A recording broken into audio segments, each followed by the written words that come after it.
Today at the National Press Club, Shadow Treasurer Angus Taylor.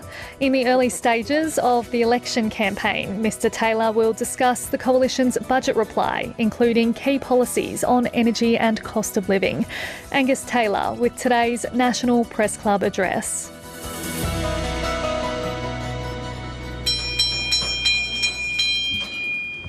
Hello and welcome to the National Press Club of Australia for today's Westpac address. My name is Tom Connell. I'm the club's president and the chief election analyst at Sky News. Politics, of course, all about keeping commitments. We do appreciate the Shadow Treasurer kept his commitment today to a full house, despite the fact we are now in a campaign, which he didn't know when he agreed to give the address. We'll get, no doubt, a blizzard of numbers from Angus Taylor today, so I thought I'd throw a few of my own in to begin with.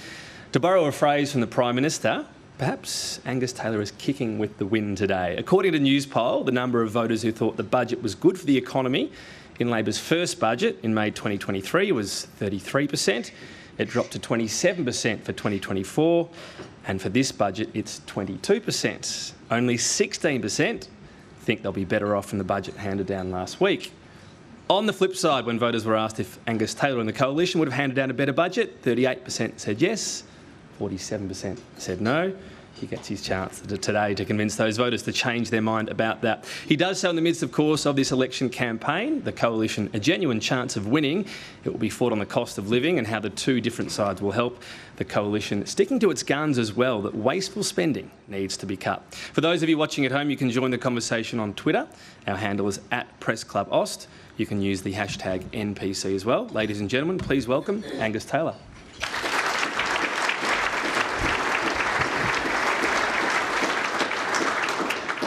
Well, thank you, Tom.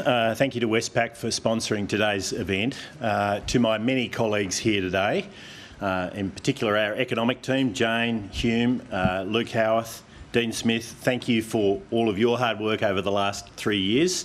To Dave Sharma, Ross Cadell, I think there are others. It's great to have you here as well. And I'd also like to acknowledge my ACT colleagues who are here today, who have provided us and provided me support right across this term of the Parliament throughout. This election is about the economy. It's about who Australians trust to restore their living standards, their hope and their aspirations for the future and the future of their families.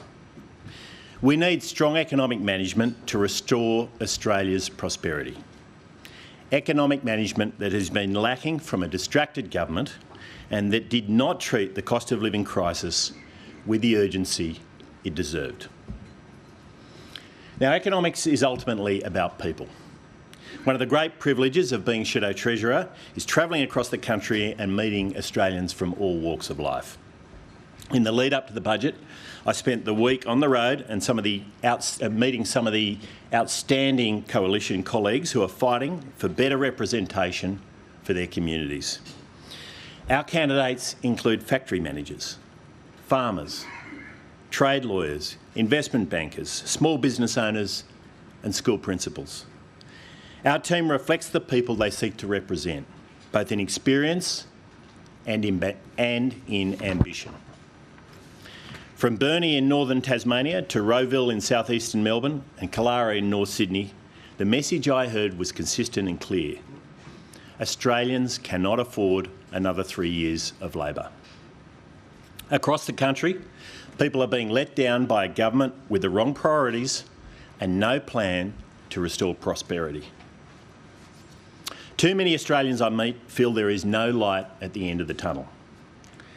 Now, the Coalition set 3 tests for this budget, reflecting our priorities if we were in government. The first, to restore our standard of living and to get inflation down sustainably. Second, restore a pathway to prosperity and hope for all Australians, particularly when it comes to small business and owning a home. And third, restore budget discipline and honesty. The budget, again, like previous budgets, failed these tests and in doing so failed Australians. And we just heard that Australians agree that it failed that test. For fatigued Australian families, it was another demonstration of a government preoccupied with its priorities, not the concerns of Australian families. This was a budget for re-election, not for the future of our great nation. We see this in the collapsing living standards and the corrosive impact of long-running inflation in this country. Indeed, living standards have collapsed by 7.9% under Labor, and on Labor's own plans, they won't recover until the end of the decade, a lost decade for hard-working Australians.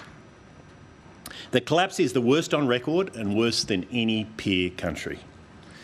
On average, prices are 11% higher and still going up, and for working families, living costs have risen by closer to 20%.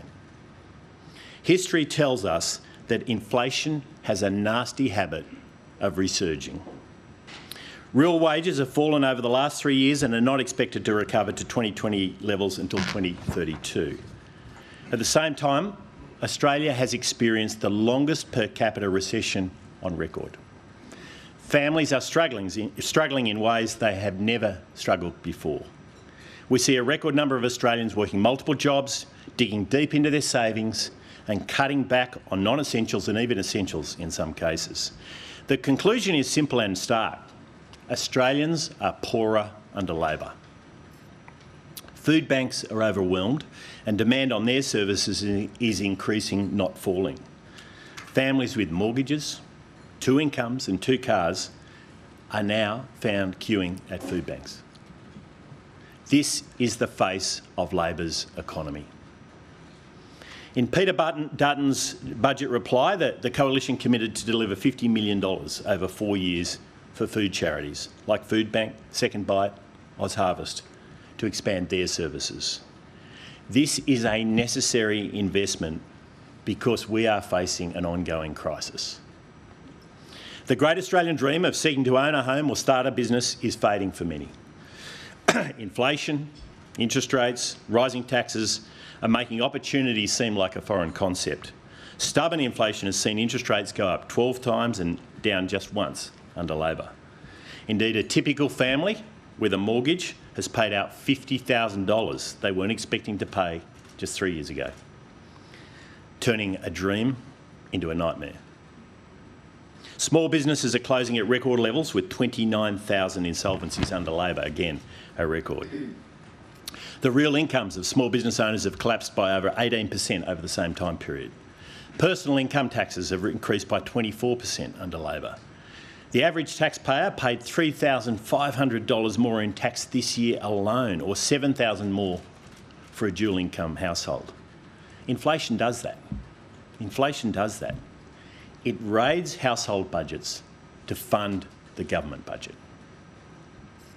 For a family that is $50,000 worse off and paying thousands more in tax, Labor's 70 cents a day election bribe starting in 15 months' time does nothing to stop the ongoing impost of collapsing incomes and rising costs. Labor's own budget papers reveal the cruel hoax of 70 cents a day, showing that just after a year, tax per person will be higher than when that came into effect. It is an insult to Australians. And the budget, meanwhile, is deteriorating before our eyes. Despite an inflation-fuelled tax windfall, commodity surpluses look as fleeting as rate relief.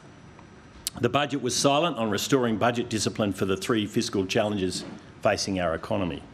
How we provision for budget repair to take the heat off inflation, prepare for future shocks, provide for essential services, and avoid leaving a massive liability to our children and grandchildren. How we provision for the defence of our nation in the most uncertain time since the Second World War, and how we address the impact of rising taxes for businesses and households driven by inflation. These are 3 vital, if competing, challenges that require a strategic, balanced and long-term approach to secure our nation's prosperity. Instead, Labor has delivered an incoherent fiscal strategy that talks about economic responsibility while growing debt, increasing taxes and driving up structural spending. The contrast is clear when you compare today's budget with what Labor inherited. Over the next 4 years, debt will reach $1.2 trillion, almost $125,000 for every household.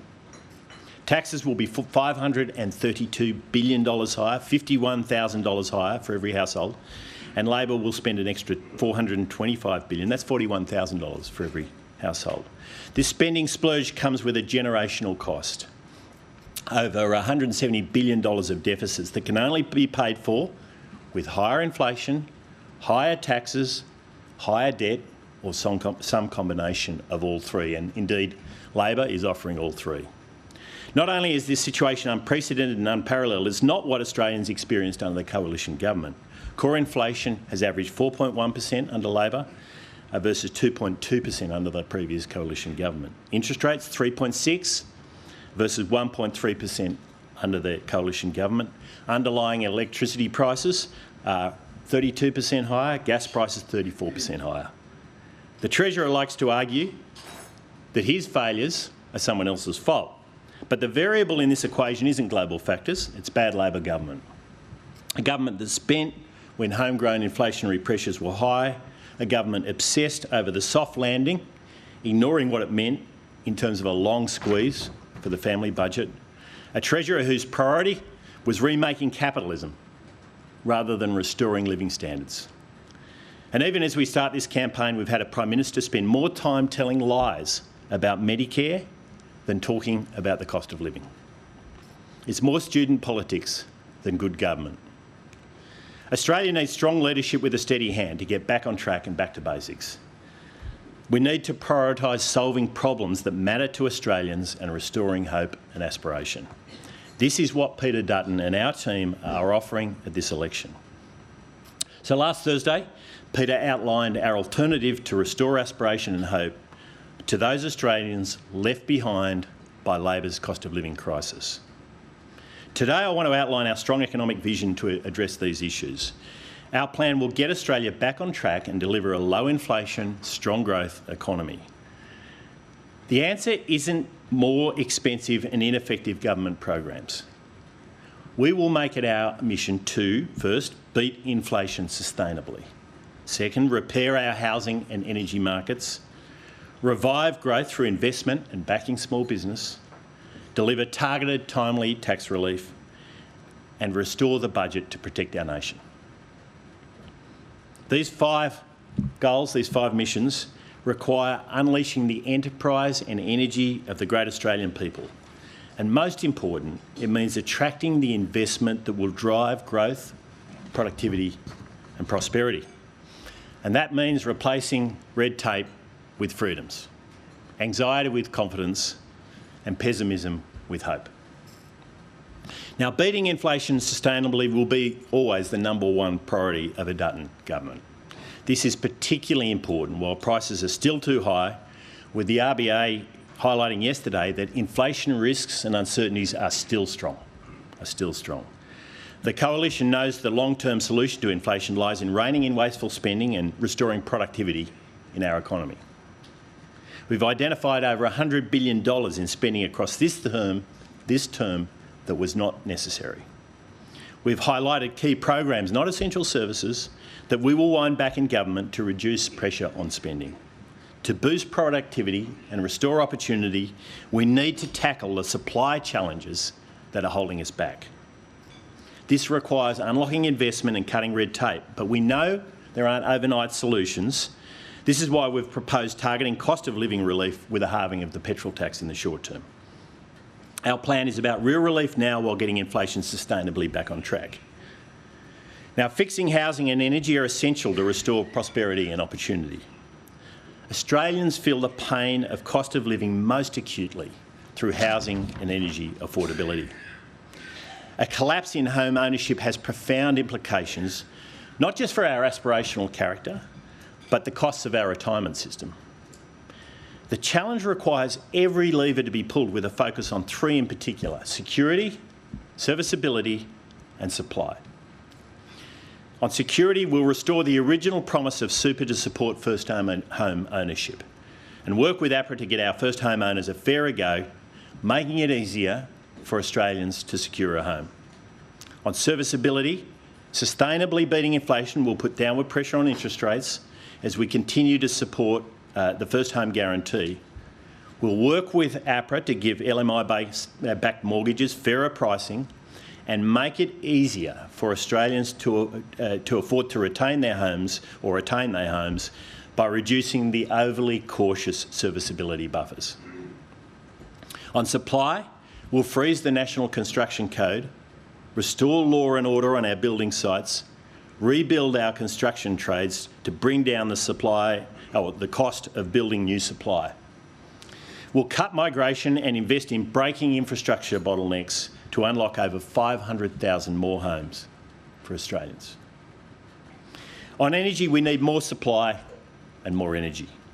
This will bring down prices for households and businesses. We must complement the growing share of renewables with baseload dispatchable power. We need to ensure that Australian gas is working for Australians through establishing an East Coast reservation, production reservation plan. We'll bring forward more gas through our National Gas Plan, for example, through unlocking the North West Shelf. To decarbonise our grid and secure baseload energy to support manufacturing and data jobs into the 2030s, we'll reform our energy laws to establish a zero-emissions nuclear power industry. Secure and affordable housing and energy are the foundations for living standards and for our economy. They are vital to a prosperous economy that can support aspiration and hope. But affordable energy and housing alone are wasted if they're not used as a foundation for a broader and vibrant private sector. So to strengthen our economy, creating jobs and restoring productivity, we need more investment and a stronger small business sector. This is absolutely core to the Coalition's plan to grow the Australian economy. We face a global race for investment, yet Australia's policy settings are leaving us behind. As I travel the nation, the constant feedback I get from companies is it's too hard to invest in Australia, and we see that in the numbers. Approvals are slow, finance is too hard to find, building is too expensive, government and unions create too many barriers. 2 budgets ago, Labor promised a single front door for investment. 2 budgets later, the door hasn't opened. Today I announced that the Coalition will go further and undertake one of the most significant changes to how government facilitates private sector investment in decades. We'll establish a statutory office within Treasury called Investment Australia. Investment Australia will consolidate and streamline investment facilitation across government under a united function with clear leadership that reports directly to the Treasurer and to Cabinet. It's about fast-tracking investment, not holding it back with bureaucracy. It'll bring the major project facilitation agency into Treasury, consolidating the market and infrastructure functions of Treasury, and bringing elements of foreign investment screening and the takeovers panel under a united function. It'll be backed by a legislative framework and mandate to boost our competitiveness and facilitate investment. Investment Australia will be led by a chair and deputy chair with strong private sector and public administration experience. Its legislative powers will include call-in powers to hold regulators and agencies to account for bureaucratic delays on significant projects for our nation, implementing statutory deadlines for approvals and pathways for escalation to Cabinet. This will drive Australian jobs. This will drive Australian jobs, increase investment into our country and restore our economic potential. Central to Investment Australia's competitiveness mandate will be a mission to make it cheaper and easier to build, to finance, to power our country. Within 100 days, we'll appoint the Investment Australia Chair and establish 3 investment task forces to reduce regulatory costs in key enabling sectors: financial services, construction and resources and energy. These task forces will focus on unlocking productivity and drive growth in these sectors. It's not an inquiry, but rolling structural red tape reduction to reduce costs to consumers and bring down the cost of doing business and the cost of living. Energy is the economy. Make no mistake, energy is the economy, but so too are construction and financial services. The costs in these sectors are embedded in absolutely everything we buy. If they go backwards, our economy goes backwards. If they are strong, the economy is strong. Success means restoring the dream of home ownership, reviving our manufacturing base, bringing down the costs of energy, rebuilding small business. It'll strengthen our mining and resources industries, our world-leading agricultural sector, and our forestry and fisheries. But it also steps up our future industries: data centres, critical minerals, artificial intelligence, quantum computing, clean technology, space and defence industry, and zero-emissions nuclear energy for success. Investment Australia is a structural reform that will provide a lasting message that Australia is open for business. It'll streamline our overlapping and confusing public service agencies while driving a pro-business, pro-investment mindset throughout the public service. It'll implement strong accountability for regulators and bureaucrats and create a pathway for critical stalled projects. The strong, productive, low-inflation economy that comes from more investment will fix the cost of living crisis, restore our economic potential, enable essential services and strengthen the budget to keep all Australians safe in an uncertain world. Today I also announce that a coalition government will pursue a clear ambition to make Australia a financial centre for our region. In recent months I've outlined policies to drive this agenda, reforming our capital markets to strike the balance between financial stability and affordability of getting into a home, getting insurance and starting a business.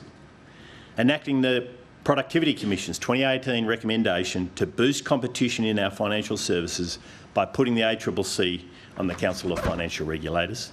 Reforming the Corporations Act to simplify our financial services law and unleash our corporate bond market. And establishing a task force to develop a foreign investment fast track for trusted investors from our key security partners. On Thursday, Peter Dutton announced 4 bills that will be introduced on our first day of Parliament: the Energy Price Reduction Bill, the Lower Immigration and More Homes for Australians Bill, the Keeping Australians Safe Bill, and the Guaranteed Funding for Health, Education and Essential Services Bill.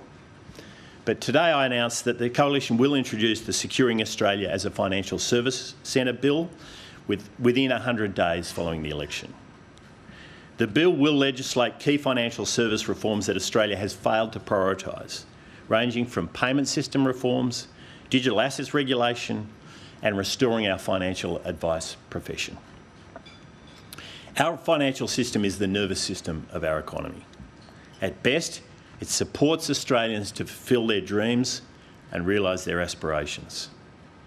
This will unlock our financial sector and make it easier for Australians to afford a home, plan their retirement and start a business.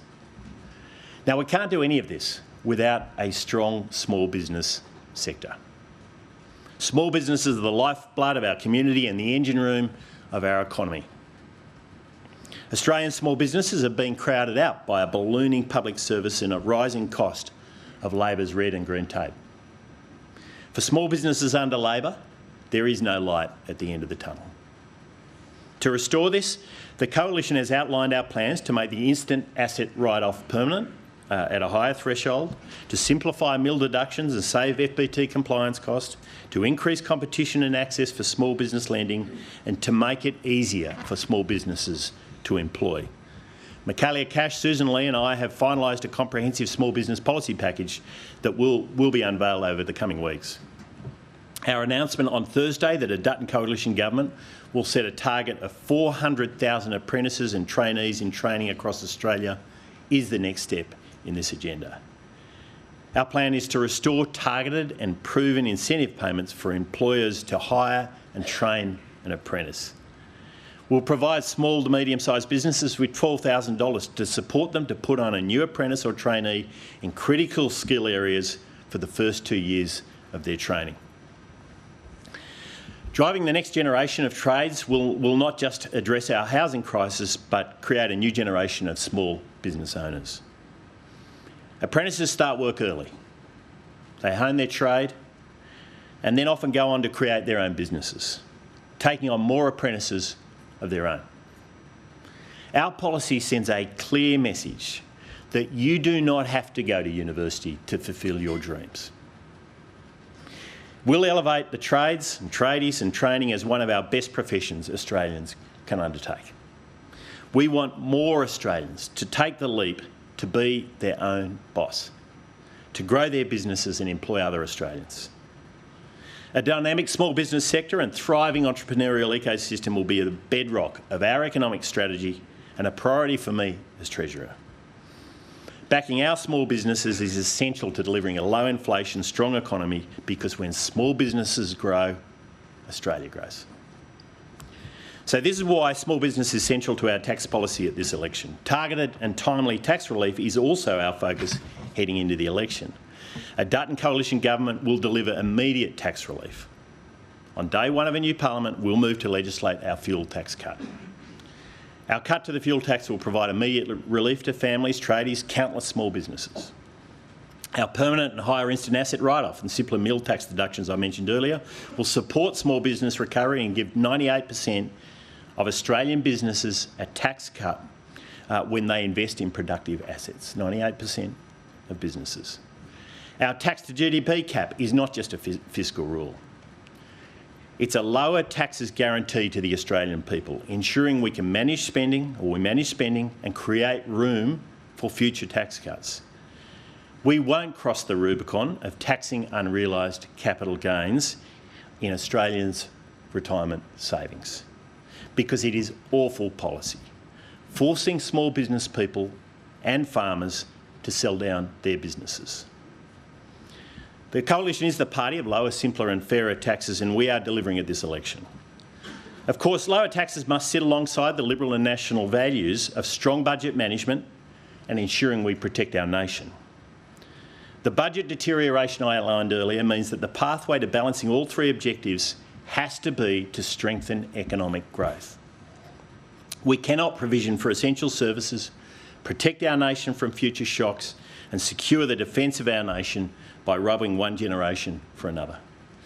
Any politician who pretends otherwise is not being honest with the Australian people. As an alternative government, we're prepared to be the adults in the room. It's why we've been clear that the starting point for real tax reform is strong economic management.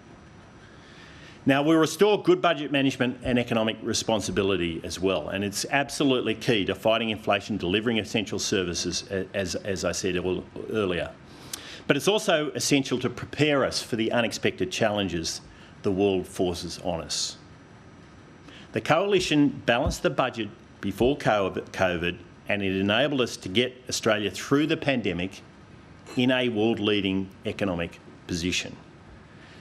We've already made a significant point of difference from the opposition on budget management by opposing $100 billion of unnecessary spending that only puts more pressure on inflation. Billions for transmission lines to nowhere, housing funds that have not built a house, manufacturing funds that are failing to stop the closures in the face of soaring energy prices. We'll restore the budget rules that have underpinned every good budget from Peter Costello until this Labor government. Restoring the tax to GDP cap, ensuring our spending grows at less than GDP growth, committing to restoring the budget to structural balance over the medium term. We'll embed a whole-of-economy productivity target in our fiscal strategy and elevate productivity as the primary growth lever of our economy. By embedding a productivity target in our economic strategy, restoring productivity will be a rolling whole-of-government focus across all portfolios. That'll set us up for growth that will enable us to fund defence and essentials, fix the budget and pursue lower taxes. It's about protecting future generations and ensuring we can fund essential services. Responsible budget management is essential to protect our nation as well. It's essential to beat inflation, and it's essential to provide genuine tax reform that provides lasting relief and reward to families and sets up our economy for success. Labor has failed to manage the budget, and it's failing to respond to the threats and challenges Australians are facing. A Dutton government will restore strong budget management to get Australia back on track. Our plan is a supply-side agenda to grow the economy and ensure we beat inflation sustainably. It's a strong Liberal plan in the tradition of Peter Costello and John Howard, grounded in economic responsibility and driven by enterprise. The Coalition has the toolkit needed to bring down the cost of living and get the economy back on track.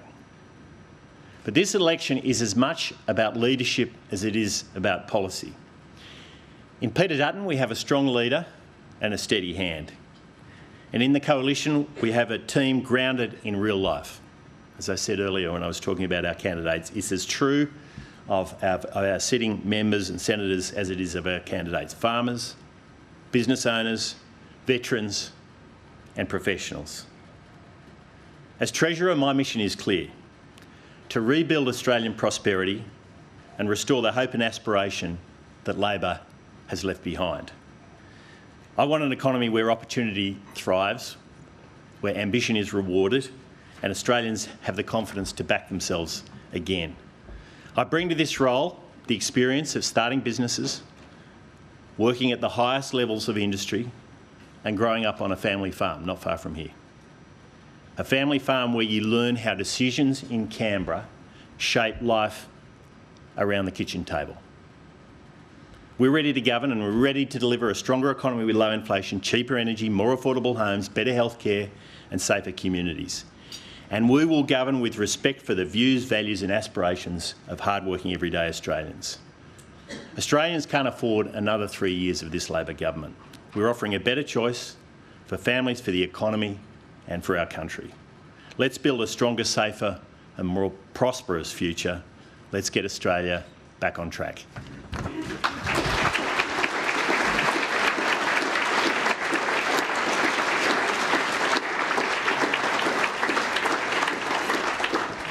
Thank you, Mr Taylor. You spoke a lot about budget repair and discipline and also restoring the budget at least to away from deficit in the medium term.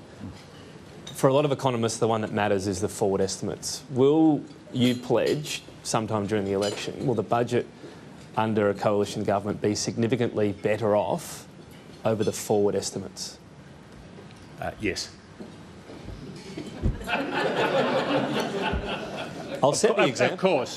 Of course, and I will expand on that, Tom. Sure. But it is a one-word answer, and the truth is we need a stronger budget position, and that's why we've opposed over $100 billion of unnecessary Labor spending at this time. That's not an easy thing to do. But we have done it in this term of Parliament without threatening essential services. And that is the approach we will continue to take because it's the right thing. It's the right thing for this country.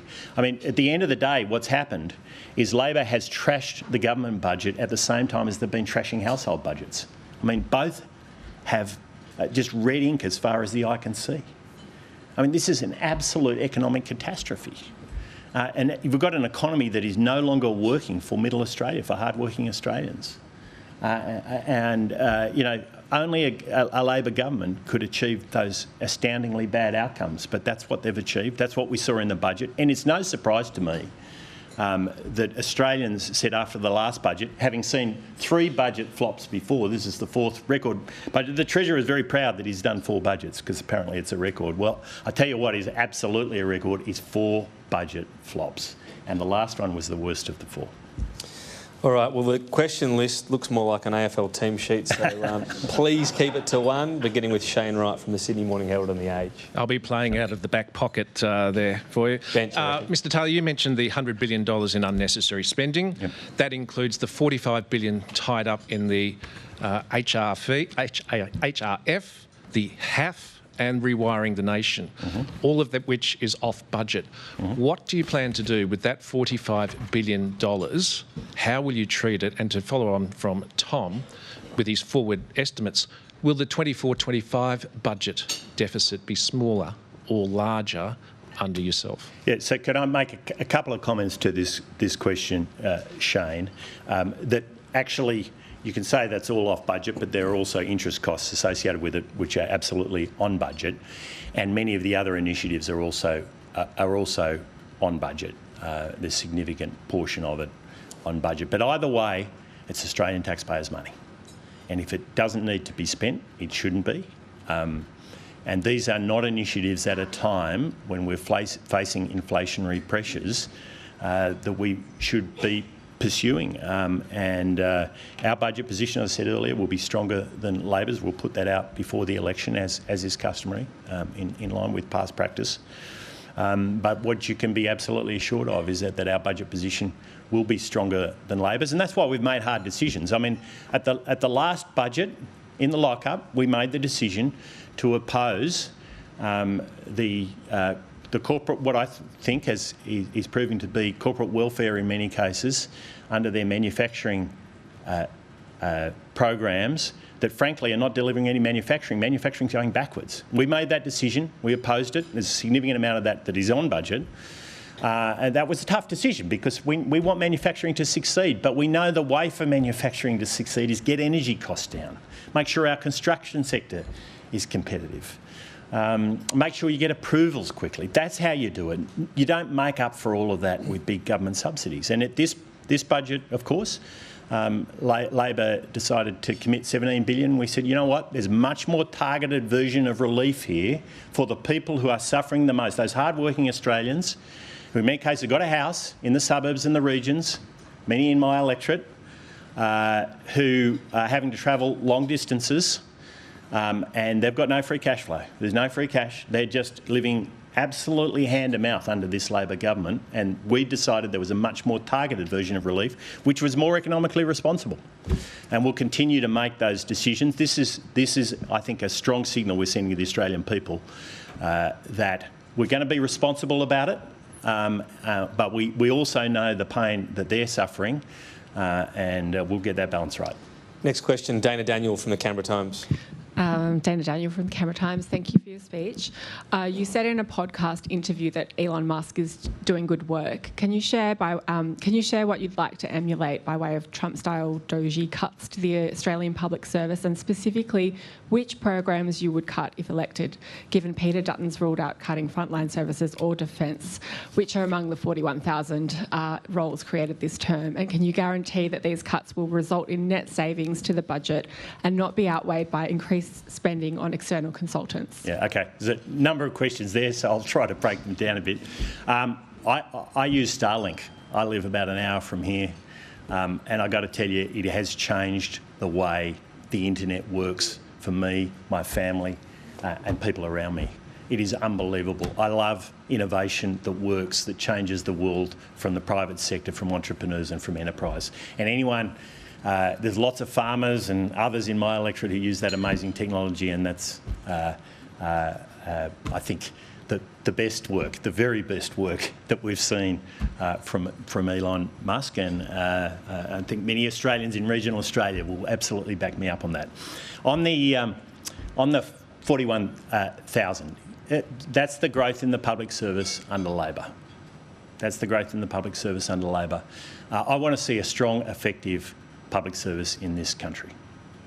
I've lived around Canberra for much of my life, and I think it's incredibly important that we have a very strong and effective Canberra-based public service. But I've also learnt through the course of my career, a business career, so I'm, compared to most who we're up against on the Labor side, I'm a relative newcomer to politics. But I learned in that career that you don't need to have a bigger team to have a better team. I want to empower the very best public servants in this country to be their absolute best. Take away some of the bureaucracy, and I'm talking about this today, and help them to be part of the mission to make this country a better country. And I think that's what every public servant wants to do. But right now, I don't think that's how the public service is working in many cases.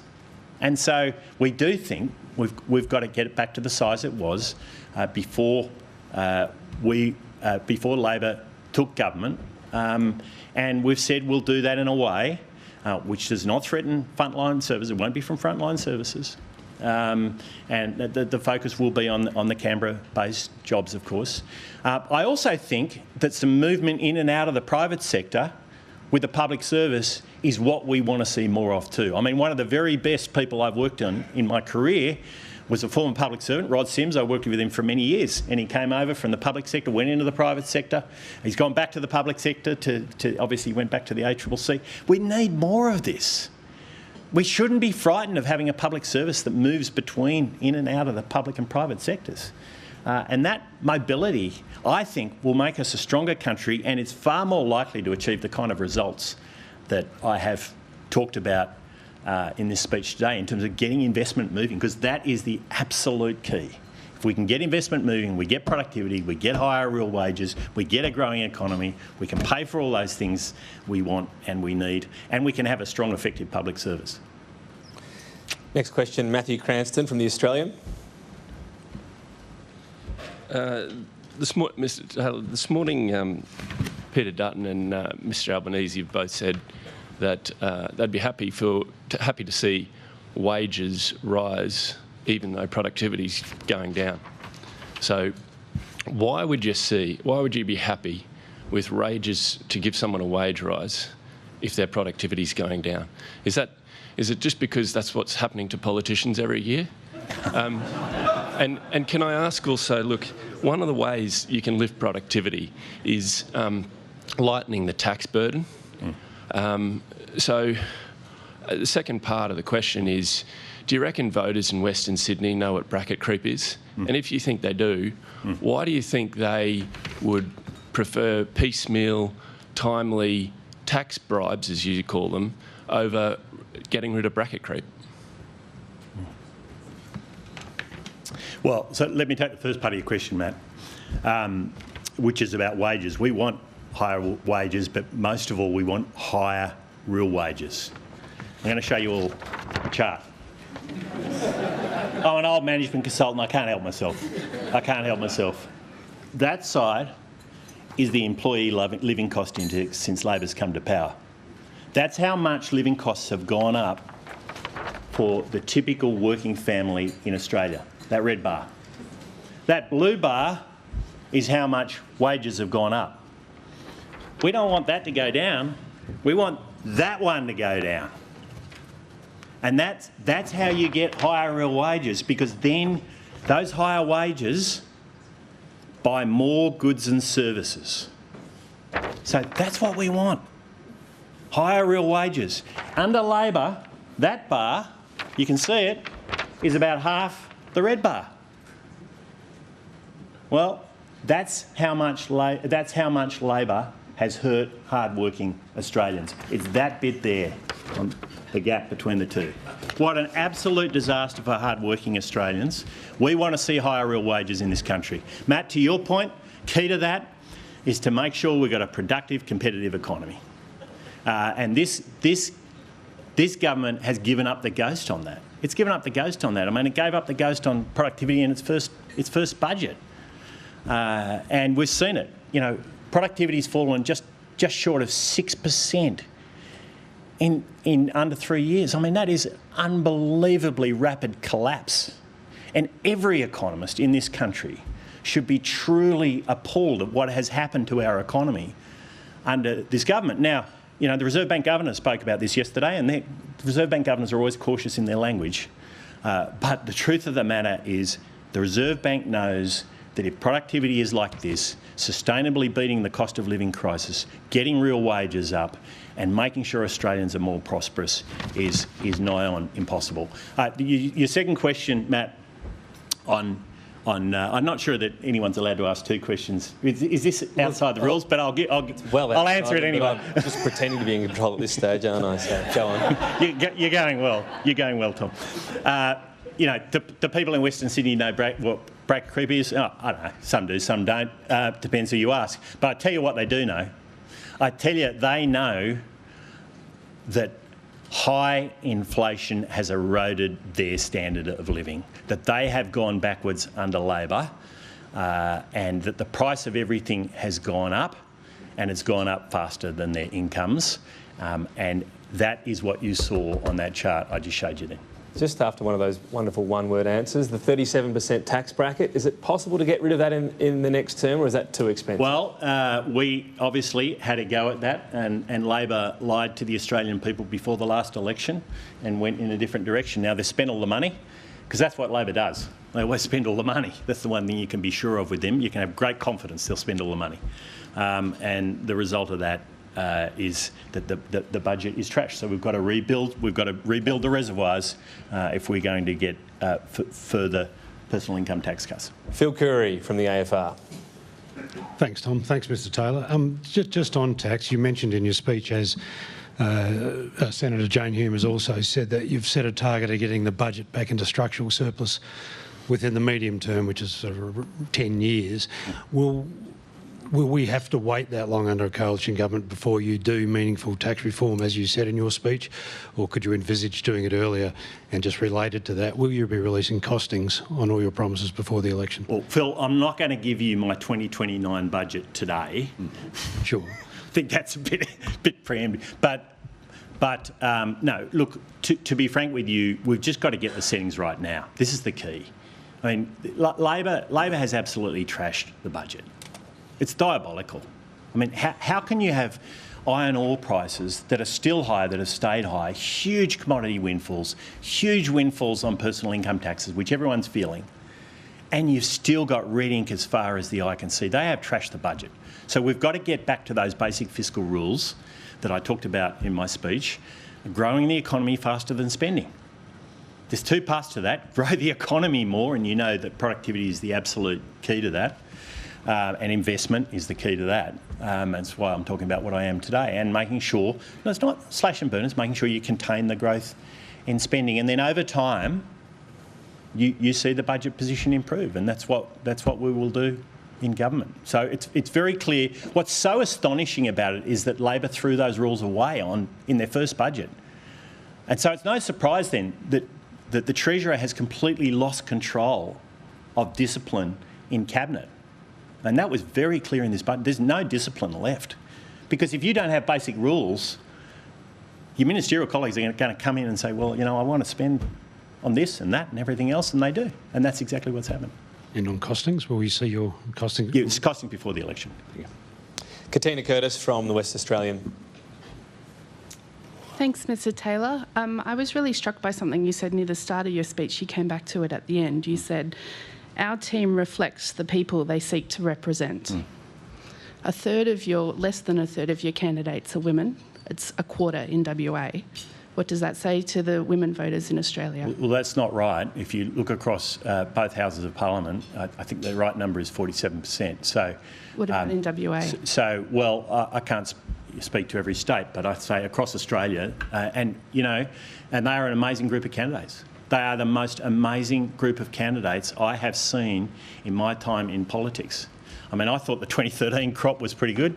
I was lucky enough to be one of them. But I tell you that the people we have out fighting across this country for better government, for making sure that we don't have another 3 years of Labor, making sure that we do have a vision for beating inflation, for boosting growth, for backing business, for making sure we fix our housing supply, our energy supply in this country. They are the most incredible group of people. And the truth is, unlike our opponents, most of them are coming from outside of politics. But I think we need that. We need a balance. And I'm a great believer that we should have that balance, and I think we've got an amazing balance on so many different dimensions. Andrew Probyn from the Nine Network. Mr Taylor, I think Katina will write that as a non-answer. Can I ask you about your gas plan? James Patterson on the weekend was saying that you deliver gas $10 a gigajoule to households. Mm-hmm. Peter Dutton seems to be thinking it's $10 a gigajoule wholesale. First of all, which is it? But then let's go through your maths. You've got to get gas from the wellhead, it's $7 to $9, say. To deliver it, it's anywhere between $2.50 to $3.50 a gigajoule. You can see here it doesn't stack up. Mm-hmm. So where are your savings? And secondly, because everyone else has done it, Tom, you said you love Starlink. I can treat this as an optional question, the second one. Well, do with it as you will. Yes. You say you love Starlink. Are you going to flog off the NBN? The answer to your second question is no, so that's simple. I'll give you the one-word answer. On gas. So currently, the price of gas we're seeing, and it moves every day, of course, is around $14 or a little higher. Sneak preview on the modelling, you'll see that we can get it down to below 10. So 14 down to below 10 is a very substantial Household reduction. or Well, wholesale? everyone pays that. So industry, households, that's all built into everybody's prices, Andrew, wherever you are. No, $10. Is it households? You don't or, get 5 questions. Yeah, I thought I got the chance like to answer the either. first one. Household or wholesale? Well, you're getting a $4 reduction for everybody. For everybody, Andrew. That's how the market works. And so right now, over 14, down to below 10, and the way we do this is incredibly important. If you put extra supply into the network, you drive down prices. Now, I don't want to... well, the economics of this is absolutely essential to understand. More supply drives down price. It's always been true. And we have an opportunity in this country, as one of the biggest gas exporters in the world, between us and the US and Qatar, is to make sure that Australian gas is not just working for international customers, but is working for Australians. And that means pumping more gas into our network. In the short term, we think that gap is between 50 and 100 petajoules in a market of just over 500. And that's a very substantial domestic market. Okay. That's a very substantial reduction in price that you can achieve as a result of that increased supply. So it's not complicated. The important point about this is that we need gas for so many things we do. So, because gas drives the price of electricity for much of the time, particularly in the evenings. We see gas is the price setter. Gas is crucial to the food we've all just eaten here today, because the fertiliser that makes that food possible is made from natural gas. Gas is the key input into plastics, aluminium, into steel. It is used in everything. And this is why Peter says that energy is the economy, and if we can get the price of gas down, we can help to bring the price of things down right across our economy. Compliments to the chef on the beef fillet as well. The next question comes from... Very good fertiliser. Comes from Laura Tingle from the ABC. Mr Taylor, I also have a question on gas. Will your plan only apply to future offshore projects, or, as Mr Dutton suggested in his speech, on current projects, which therefore is a market change of rules? And if that's the case, how do you possibly improve prices by the end of the year and supply? No, it's on, Laura, to your question. The focus here is on getting more gas supply in from current production. And that's a change of current production. So it's a production reservation program, and that means we can move 50 to 100 petajoules, and it'll differ from year to year, so that number won't be the same number each year, into the Australian gas network to drive down the price, and we're very confident that we can get that price down to below $10 a gigajoule with the significant changing the reduction. Spot market rules. Yeah, so that's. I think I've answered the question. And as I say, this is incredibly important. This is the one big lever we have in the short term to bring down the cost of energy in this country and the cost of everything that uses energy. This is the key. It's not just energy itself, and it's why Andrew's question was a good one, asking about all the flow on to industry and to households. It flows onto everything that uses energy. And it's a very, very powerful lever, and it gives us space then over the medium to longer term to put in place zero emissions nuclear generators. Thank you. Ben Westcott from Bloomberg.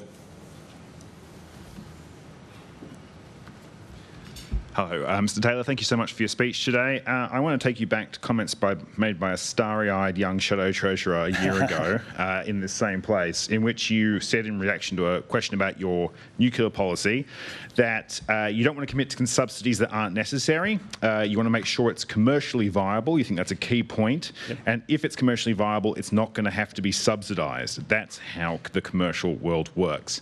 Now, obviously, 6 months later, you announced, or your party announced, a $331 billion plan for nuclear power. But then, in addition, recently you've said that there will be a significant private sector investment in that nuclear plan as well. You said that at a press conference quite recently. how do you marry up all those different points? How much of the money in the nuclear plan will be government money? How much will be private money? And who will own the power plants at the end? I think you're not quite saying what I said on that last point. It's very clear that our energy system currently gets investment from state governments, from the private sector, as well as some from the Commonwealth government now. So that's the only point I made. It wasn't relating to the nuclear generators. We've made clear that they will be Commonwealth government investment. So that's your second question. Your first question, I was a bit unclear. How do you? So I suppose who's going to own the government's going to own them at the end? Yeah, no, the government will own the generators. And the cost will be $331 billion. Not of the generators. No, 7 generators costing below $20 billion each. So that's the cost of building the generators. Now, the overall system cost is what you were referring to, and that includes lots of other generation and transmission and distribution, and that'll be 44% lower than Labor's cost. And that ultimately is what is the key for customers, because if it's 44% lower cost across the total system, then in a competitive market, it'll be 44% lower cost for consumers, and we'll make sure it's a competitive market. We have to. These are not subsidies. Those generators will have to earn a return on investment. And that's the point I have made at all times, and that's how they were independently modelled. This is all based on independent modelling. As a return on investment, a return to taxpayers, there's no subsidies involved. In terms of the cost difference for a consumer, Labor's plan is to have a lot more electricity or power in the system. So wouldn't the 44% less not be a per consumer saving per se? Well, we think their plan, and the independent modelling says their plan is an overbuild. And we've had an overbuild in our energy systems in the past. We actually, before I came into politics, I saw the overbuild in the Queensland system, for instance, in terms of poles and wires. And what happens is when you overbuild, consumers pay for it. The price goes up. That's what happens in energy systems if you overbuild. So to say that that's not comparable, it is absolutely comparable. This is Labor's plan. And frankly, it's a plan that every Australian is going to have to pay more for. There is an alternative plan. It's 44% lower cost. Next question from Sarah Basford-Canales from The Guardian. Thank you, Mr Taylor. In Peter Dutton's budget reply last week, he said he'd be reversing those 41,000 additional jobs in the public service that have come in since the Albanese government took power. He said that it would save the budget $7 billion once in place. Presumably that's come from some sort of modelling or costing. Why aren't you being honest with the Australian public about where those jobs will come from, especially if you've got a dollar figure attached to it already? And just on a quick second point that is related, I promise, you've previously said these jobs would be cut by attrition. Do you expect that to be done by the end of the year, or will redundancies be on the table? Well, we've been very clear about 3 things throughout. One is that the focus will be on attrition. Obviously, the focus, we've said time and time again, is Canberra-based public servant jobs in non-frontline services. That's the focus. There's not been any ambiguity about that. In terms of your earlier question, the costings we'll put out, as I said to some of those earlier questions that others asked, the costings will come out before the election, and people will be able to peruse those and evaluate them, and I'm sure you will. Just to confirm, though, those costings have actually been done already? Look, the costings will come out before the election.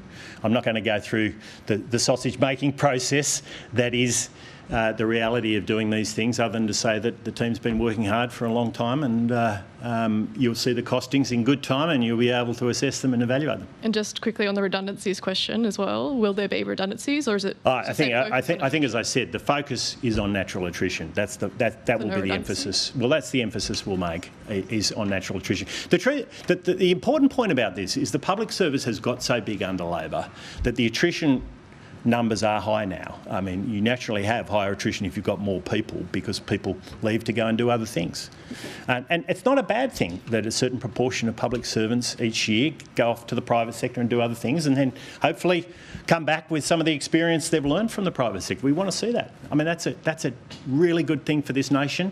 I think by having a capital city that's detached from some of the commercial centres as we have here in Australia. There's probably less of that than I think would be healthy. It'd be good to see more of it, and that's why the head and deputy head of Investment Australia will be looking to bring in some private sector expertise into that team from day one. You won't be changing the capital though?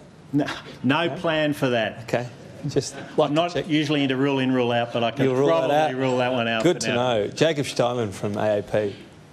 Yeah. Mr. Taylor, thank you for your speech. Jacob Steinman from AAP. Yep. The early stages of this election campaign have shaped as a contest between $10 a week in tax cuts and cheaper fuel for a year, at least on the tax front. What's your plan for genuine tax reform to get productivity and living standards moving again as business groups and other quarters of the economy have? Yeah. No, look, great question. I think I've talked about this quite a lot during the speech. I mean, we obviously need to get investment moving in this country if we're going to see that situation, that disastrous situation of Australians going backwards where prices are going up faster than their incomes. If it's going to be reversed, we need to see investment, and that's why business tax has been such a strong focus for us. Instant asset write-off, getting small business investing. When a small business invests, it's not just investing in its business, it's investing in the community it's part of, it's investing in its employees, current and future, and it's investing in the nation. And we want to see more of that, and that is a very strong focus for us. In terms of the tax relief you just talked about, we think it should be absolutely targeted, it should be immediate, and that's why we've said a halving of the fuel tax is the right way to go. Labor, 70 cents a day starting in 15 months' time, and it's permanent, and they call it cost of living relief. The only conclusion I could draw from that policy, or one conclusion I could draw from that policy, is that the cost of living crisis is going to be permanent under Labor. I just think it was, I don't understand the logic of it. It makes no sense. And I think there is a better way. In terms of longer-term reform that you're talking about, the key to this is to continually drive improvement in the budget so you can meet that tax to GDP cap, and you can ensure that the dividends from strong, effective, well-run government, some of those dividends go back to Australians in lower taxes over time, and those fiscal rules are the absolute key. They've worked in the past for Liberal national governments, and they'll work again. So can we expect this election any more announcements on long-term? I'm not going to give you the schedule of announcements over the next few weeks. I'll leave that to my leader. Jason Koutsoukas from the Saturday paper. Mr Taylor, thanks for your speech. On March 14, the Financial Review quoted one of your parliamentary colleagues saying that you and Mr Dutton were engaged in a tit-for-tat war, and another colleague saying that you and Mr Dutton were firing arrows at each other, citing issues like insurance divestiture and winding back work from home rights for public servants. So what is your working relationship with Mr Dutton, and can Australians believe that you really do trust each other? Yeah, interesting.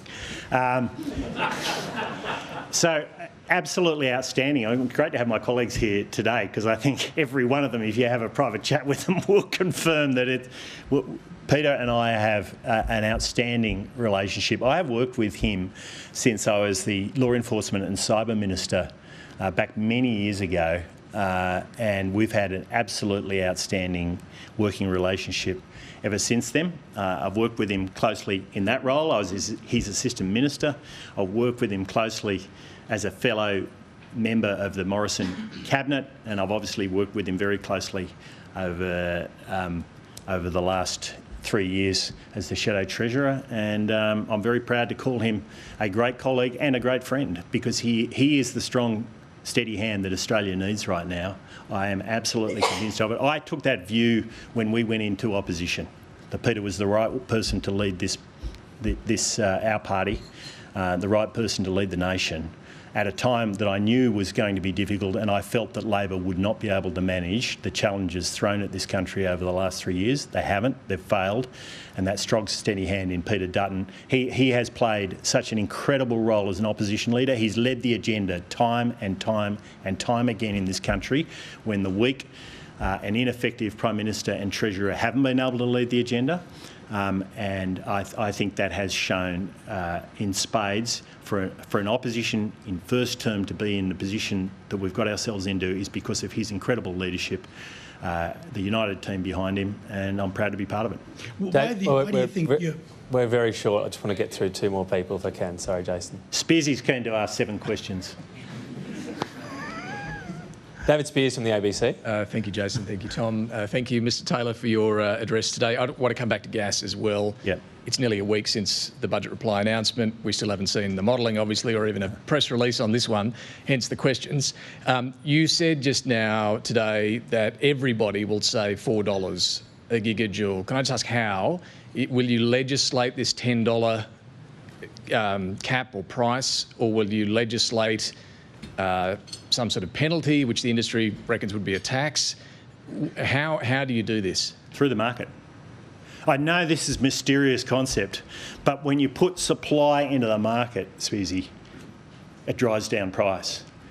And what we've seen from the work we've done is the current price around $14. We can get it down to below 10 by putting that extra supply in the market. And when the price in the market goes down by $4 or so, then the whole market enjoys that lower price. Is that guaranteed? That's what the modelling is telling us, Spearsy, and that's the 50 to 100 petajoules, which is the gap in the market we perceive now. That can change, as I say, but that's where it is now, and then that's the outcome. And you know, that happens to be in line with what we think can sustain a successful and profitable commercial gas industry in this country. Final question from David Crowe, Sydney Morning Herald and The Age. Thank you very much, Tom, and thank you for your speech, Mr Taylor, and I will make it quick. One of John Howard's old sayings was, you can't fatten the pig on market day. Some of your answers to the questions today have been to tell the journalists, wait and see, there'll be policy later on. Are you leaving it too late to reveal what you've got on economic reform and the future of the country when there's only a few more weeks to go to polling day? Now, we don't want to leave you bored over the last 4 weeks of the campaign. Not about us, it's about voters. And so we've kept a little bit in the bag that we will be announcing in the next 4 weeks, and we've got to do that. I mean, that's how election campaigns work. And you'd be the first to complain if we went for 3 weeks without announcing. We'd already announced all our policy. No, but we've announced. Can I say just about your economic plan now, if there was more of it on the table? Well, I've laid out today, I think, a profoundly different economic plan to the one we've seen from Labor. I've laid out today a profoundly different pathway for this country than the one we've seen from Labor. It's enterprise-driven, it's initiative-driven, it's incentive-driven, and it's driven most of all by making sure that we have a pathway not just to solve the short-term problem of restoring our standard of living, beating the cost of living crisis, but the longer-term hope that Australians want and need when it comes to buying and owning a home, starting and building a business, building their career over time. And that is part of what it is to be Australian, those things. That is part of what it is to be Australian. I tell you, when I get around the country, I see hope fading. I see people saying there's not light at the end of the tunnel anymore, and what we are laying out is a pathway which is private, unashamedly, it's private sector driven, it's enterprise driven.